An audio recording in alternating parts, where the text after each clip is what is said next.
আমার বিয়ের অনেক বছর পর আমি সন্তান সম্ভবা হই। ওর মুখটা যখন দেখলাম মানে মনে হচ্ছে যে একদম কপি পেস্ট। আমরা চেয়েছিলাম আমাদের যেন মেয়ে হয়। অপারেশন থিয়েটার থেকে বেরিয়ে জোরে চিৎকার করে বলেছিলাম আমার মামা বাবার কাছে এসেছি। এটা আমার কাছে সত্যিই খুব আনন্দের।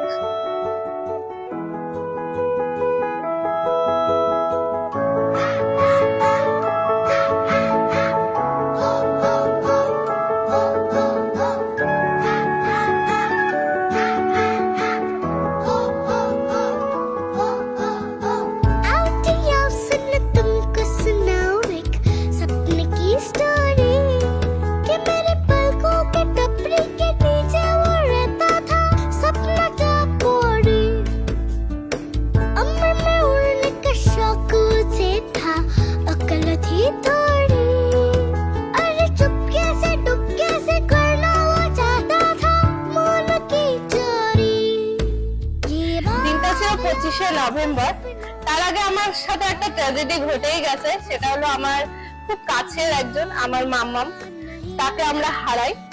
তো তারপরে ঠিক 25শে নভেম্বর আমার মাম্মামের কাজ ছিল, সেই দিনে আমি জানতে পারি আমি গর্ভবতী বা আমি মা হচ্ছি। তারপরে তো সেই আনন্দ আর ধরে রাখার মতন না, আমি ভাষায় প্রকাশও করতে পারবো না হয়তো।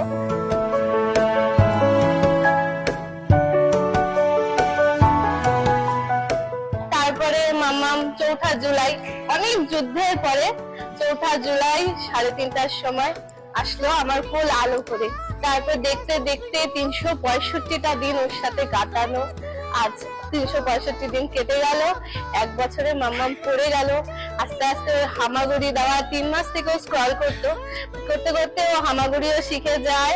এখন তো ধরে ধরে হাঁটে, আর ওর সাথে আমার দৌড়ানো ছোটাছুটি এসব নিয়ে মানে সারাদিন যতটা একাকিত্ব ফিল করতাম, এখন তো একটু একাকিত্ব ফিল হয় না, এখন আমার সঙ্গী চলে এসছে।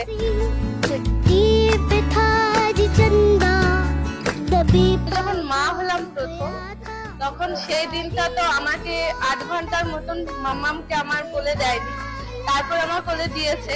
ওর মুখটা যখন দেখলাম মানে মনে হচ্ছে যে একদম কপি পেস্ট, বাবার কপি পেস্ট। আমার তো মনে হলো জুনিয়র শিবম। বাইরে থেকে বললো যে আপনার মেয়ের সন্তান হয়েছে, হ্যাঁ, তখন আর খুশির কোনো জায়গা ছিল না, তখন আমরা দুজনেই চেয়েছিলাম। হ্যাঁ, এটা একদম সেটা, আমরা চেয়েছিলাম আমাদের যেন মেয়ে হয়। তো আমরা 2 ভাই, আমাদের পরিবারের বোন নেই। হ্যাঁ, 2 মেয়ে। আমার শ্বশুর মশাই খুব মেয়ে ভালোবাসেন, মানে আমার শ্বশুরবাড়ির ফ্যামিলিতে তো মেয়ে খুব কন্যা সন্তান খুবই ভালোবাসে। আর আমার মামা বাড়ির তো চোখের মনি, বাপের বাড়িতেও তাই। সবাই প্রত্যেকে একজন আছেন ওর জেঠু হবে, তো উনি আর আমি সবসময় বলতাম আমাদের একটা মেয়ে হবে। আর ওর জেঠুটা বাবার সাথে রীতিমতন আগেই বলেছিল। হ্যাঁ, আগে ওই দিদি বলেছিল হওয়ার আগে আমাদের মেয়ে হবে। আর সত্যি আমরা খুব লাকি এবং খুব ব্লেসড আমাদের ভূমিকে আমরা পেয়ে একদম।